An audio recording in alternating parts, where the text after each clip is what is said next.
I would share some of the experiences. I'll basically tell you about myself.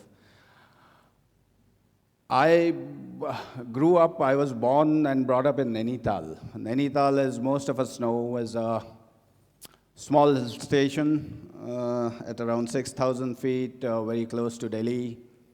But,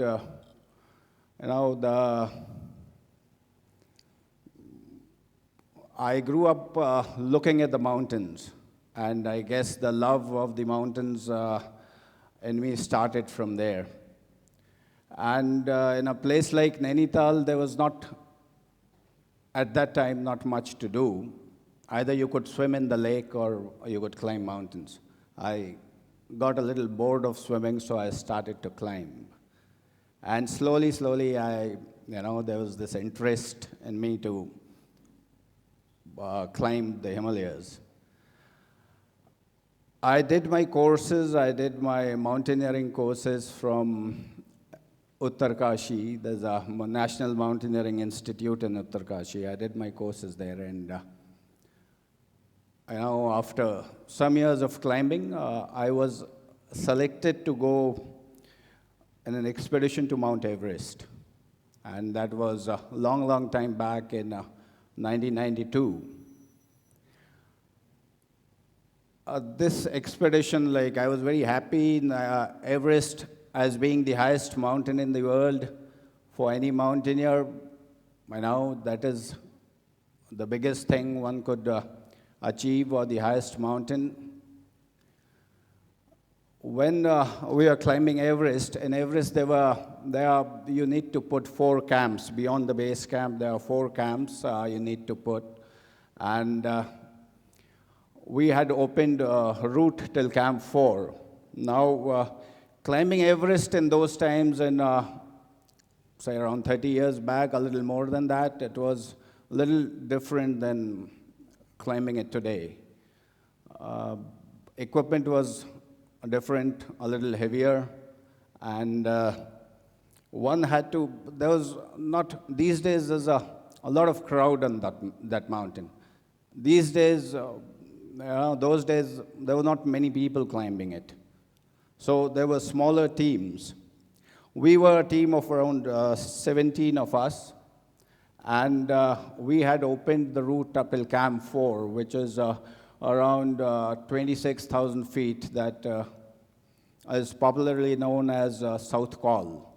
And Camp 4 is the summit camp, or the highest camp, from where you climb to the top and then return back to that camp.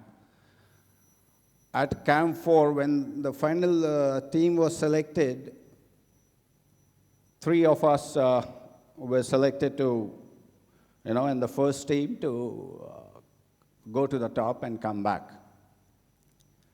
Now, we were supposed to start early, as we did. We started for the top of the mountain at around 2 o'clock in the morning.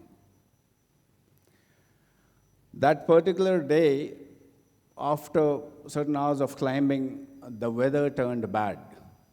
And, the temperatures were somewhere close to 40 degrees below zero, a little more than that, high wind speed, and there were blizzards. Now, I was on the lead, and 2 more climbers with me. One was a doctor, and the other one was from the Border Security Force. He was an inspector in that.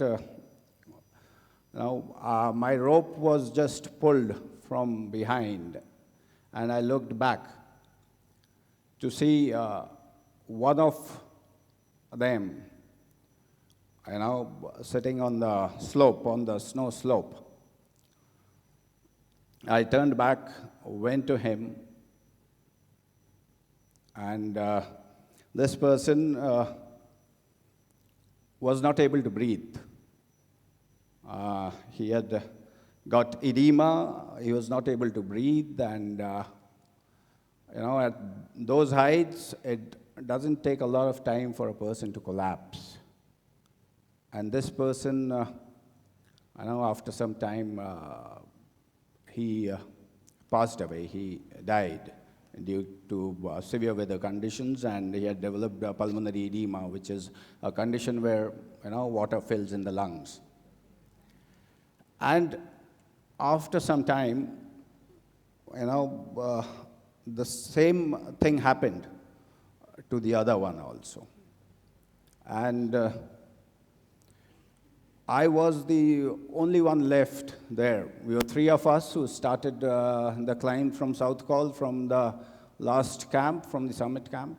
And two of these colleagues, with whom we were climbing together for such a long time, and friends of mine, both of them were not there with me. And I was alone. And that time I was 17 years, class 12th. I was doing my class 12 that time.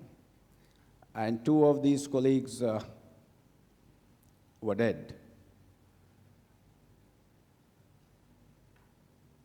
I was, there were so many things running in my mind. And one of that was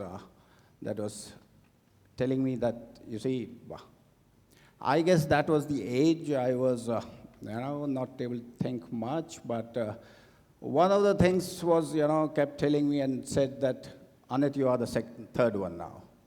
Three of these people climbing, three of you climbing, and two of them dead, you are the third one. And high wind speed, freezing cold, I just sat next to them on the slope leading to Everest. But, and after some time I thought,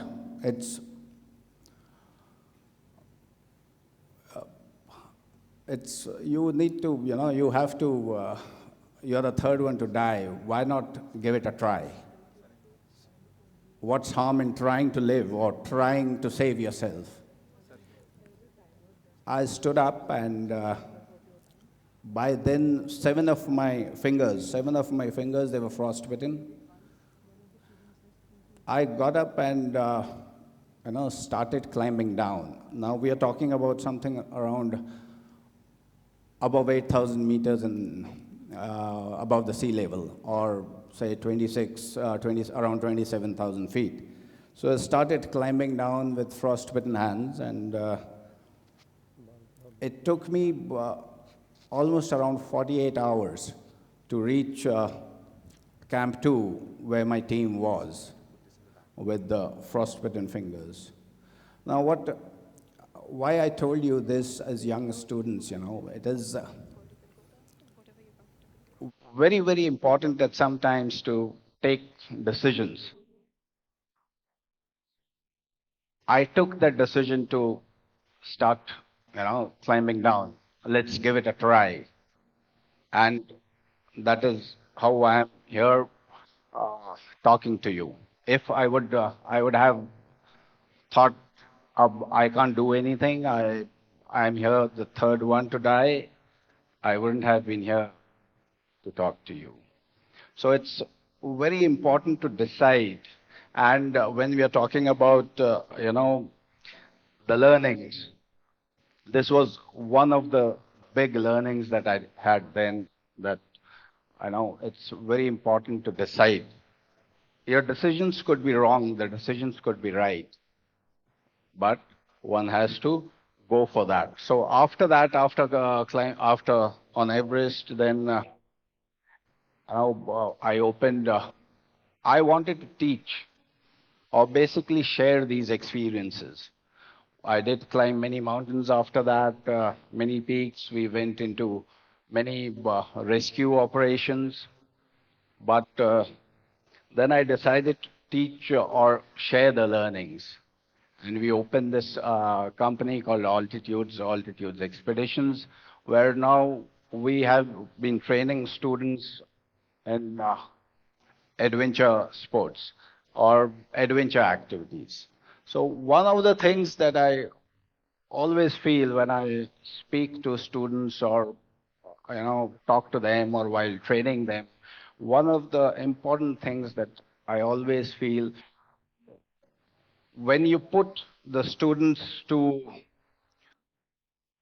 I wouldn't say extreme situations, but to situations where, or to make them try to do things which they have not done before, something like carrying around 15 to 18 kgs on their backs, walking uphill or walking in the mountains for 8 to 10 kilometers, climbing up a rock face 100 feet high or climbing down from a rock face. There is immense learning in that. And we get to know more about ourselves in that. When you put yourselves through something which it makes you believe in yourselves a lot. And I think that's it. Thank you.